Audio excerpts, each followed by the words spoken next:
ورحمتي وسعت كل شيء فسأكتبها للذين يتقون. فرحمة الله أدركت يونس في بطن الحوت الذي هو في مكان ميؤوس منه لولا رحمة الله.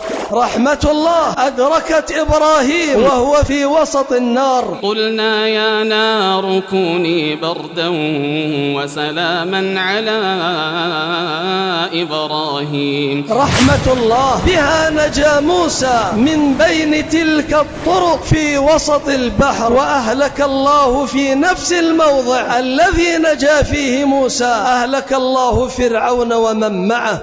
رحمة الله أدركت محمدا صلى الله عليه وعلى آله وسلم وأبا بكر الصديق رضي الله عنه وهو في الغار. وهكذا كل مؤمن جعل الله عز وجل رحمته تصل إليه حيثما هو، فهذه هي الحياة السعيدة وهذه هي الرحمة، ليست حياة الملك ولا حياة الغنى.